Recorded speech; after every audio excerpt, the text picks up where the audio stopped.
Teacher accused of raping student granted $1 million bail. A St. Catherine teacher accused of the rape of a student while giving her a ride from school was yesterday granted $1 million bail with surety in the parish court. The educator, who is charged with rape, grievous sexual assault, and having sexual intercourse with a person under 16 years old, is to return to court on February 9 when the case will again be mentioned. It is being alleged that in December 2023, the teen girl was at school where the accused taught. She got a ride in his car and the teacher allegedly sexually assaulted her. A report was made to the Police Center of Investigation of Criminal Offences and Child Abuse. An investigation led to his arrest and subsequent charge. Melissa Silvero, remembered by husband Jorland as heartbeat of the family, loving person. Former Member of Parliament Jorland Silvero on Friday remembered his late wife Melissa as a loving person who was the heartbeat of their family. In a moving tribute to the late businesswoman at her funeral, held at the St. Andrew Parish Church, the former St. Mary Western MP also hailed Melissa as a nation builder who had a profound love for Jamaica. Silvero died on November 10 at age 42. It was initially reported that she died in her sleep. However, the death is now being investigated as possible murder after a post-mortem revealed that she was shot at least 3 times.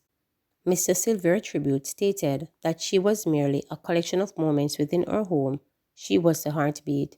Her story, woven the fabric of her family, unfolded with grace, determination, and brilliance that illuminated every corner of our lives, Mr. Silvero stated in his tribute, which was read by his mother, Cynthia, on his behalf. Jorland and Melissa, who got married in 2015, shared 4 sons together. Jorland said as a wife and mother, Melissa was unparalleled. Her dedication knew no bounds, and she approached parenthood with an unwavering commitment. From the smallest milestones to significant life events, she stood by her sons Adam, Aiden, Justin, and Excel, which was radiant of her pride and joy, he said, adding, her love for them was a driving force that shaped the very core of her existence. He said he is determined to pass on her legacy of love, which he said extended beyond their home to their sons. As we navigate the void left by your physical absence, I am committed to carrying forward the flame of love, ensuring that your legacy flourishes in the hearts of our sons, he stated. An alumnus of the University of Virginia, where she studied chemical engineering, Melissa Silvero served as CEO of Moda Petroleum Company Limited. According to Mr. Silvero, chemical engineering resonated with Melissa, ignitive mind and determined spirit, but he said she also possessed a natural flair for planning and logistics that would become the hallmark of her career. He said her dream was to build a logistic hub in St. Thomas. She was a force of nature, a nation builder in her own right, whose ambitions were deeply rooted in the desire to create a brighter future for our family and country, Silvero stated. He said in Melissa's memory, he holds close the lessons of compassion, support, and unwavering love that she embodied. Melissa, your legacy is not confined to the walls of our home. It ripples through the interconnected web of relationships and love you beautifully cultivated. Your memory remains a comforting beacon of inspiration and enduring love for all of us, Mr. Silvero ended. Starbreaker girl died from blood loss and shock. A consultant forensics pathologist who examined the body of national senior women's footballer Tania Clark in November 2019 said that the 20-year-old died from hemorrhage and shock from a stab wound to the chest, which punctured her lung. Clark, a rising talent in the sporting arena, was stabbed and killed during a reported dispute with her friend Rochelle Foster over a cellular phone about 8:50 p.m. on October 31, 2019, at Limelight Plaza in Halfway Tree, St. Andrew. A report from the expert read in records of the Home Circuit Court Division of the Supreme Court, where the murder trial is unfolding before Justice Leighton Pusey and a 7-member jury, said Clark received 2 stab wounds. It said the first, which was inflicted to the left upper chest, penetrated the underlying tissues and perforated the upper lobe of the left lung. The expert said the second stab to the left abdomen penetrated underlying tissue and ended in the muscles of laceration abdominal walls. The consultant forensic pathologist said hemorrhaging was seen in the tissue of the stab wound. The report was one of several agreed documents entered into the records on court on Friday, after which the Crown closed its case. The documents, which included the statement of the cousin who identified the body and the scenes of crime investigator who processed the murder scene, were agreed on by both defense and prosecution, making it so that the material is accepted without those witnesses taking the stand.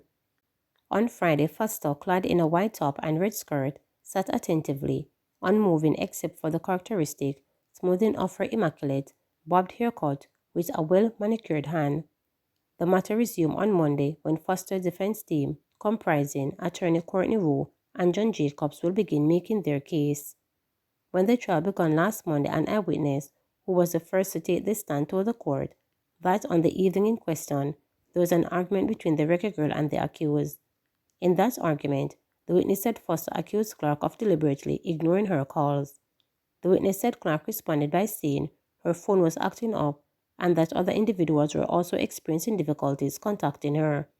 The witness said Foster, during the exchange, lurched forward and tried to grab the phone from Clark, who pushed her hand away. She said Foster, at the point in the scuffle, brandished a knife and stabbed the footballer in her side. The court was told then that Clark grasped, "You stabbed me," Foster reportedly said, "May we do it again," and stabbed her a second time. The witness then described for the court the frantic effort to get help for the footballer, who was pronounced dead at hospital. On Wednesday, the investigator who probed the murder said Foster claimed ownership of the murder weapon, but said she only had it on her person for protection based on where she lived and had not meant to stab and kill her close friend. Under cross-examination by Rowe, the suit said Foster denied being in an intimate relationship with Clark, whom she said she knew since 2016. No new COVID-19 variants in Jamaica. Medical Officer of Health for Westmoreland, Dr. Marcia Graham, says there is no evidence of new COVID-19 variants on the island. "We do not have any evidence of those new strains in Jamaica, but it is something that we are monitoring because we are a global village and most diseases are only a plane flight away," she said. These variants have been identified in some of our northern countries where they are now having winter weather, and so the ministry is alert when it comes to any new variants to see how they behave and if we need to change our strategy, she added. Dr. Graham was addressing the monthly meeting of the Westmoreland Municipal Corporation held in Savannah, Lamar on Thursday. She informed that there are 11 active cases of COVID-19 on the island and no positive cases in Westmoreland. For the week of December 26 to January 1, the COVID-19 positivity rate was 2.7%, she reported. Dr. Graham said the vaccination remains effective in protecting people from becoming seriously ill if they contract the virus. COVID-19 is endemic in Jamaica, meaning that it is something that we are learning to live with. And the COVID-19 virus continues to evolve, but we have found that once persons are vaccinated, it still prevents you from getting severely ill, she noted. Dr. Graham informed that the Pfizer COVID-19 vaccine is now available at public health centers for the first-time vaccination as well as booster. Steve Berridge resigns as President CEO of JPS. Steve Berridge has resigned from the post as President and Chief Executive Officer at the Jamaica Public Service Company Limited. The Light and Power Company made the announcement in a news release on Friday. "A recent death in my family and other pressing matters has prompted a need for me to be geographically closer to them," stated Steve. Steve was appointed CEO and President of JPS on May 30, 2023. "I know the time has been short, but it has been an honor to lead JPS, facilitate improvements in customer care and reliability, and the renewed brand perception," he added. JPS hails Steve as an integral part of the company and the Jamaican community, adding that his leadership and vision for an improved electrical infrastructure in Jamaica will be missed. "The board has been incredibly supportive of my strategies, and I appreciate the strong relationships I've built with businesses, social and political leaders here. I want to thank the board, the fabulous JPS family, and the people of Jamaica for giving me this opportunity. I will always hold Jamaica dear in my heart," Steve stated. On Friday, JPS Board of Directors met and named Damian, the current chairman of the board, as the acting CEO, the release said. He will take over from Steve effective February 5th and will remain with that role until a new CEO is seated. Damian, leadership spans several companies, including a previous role as president and CEO of JPS. He is therefore intimately familiar with JPS operation, the release disclosed. The board of directors wishes to facilitate a smooth transaction and expresses its resolute to execute the 3-year business plan that started in 2024. At the core of this business plan are the 4 main pillars of customer excellence, expansion of renewables, electrification of transportation, and distributed generation, the release stated. It added, the board thanked Mr. Steve for the outstanding service he provided in setting a course for improved company performance in terms of reliability and service and wishes him well. Please remember to subscribe, like, share, and click the notification bell for daily updates.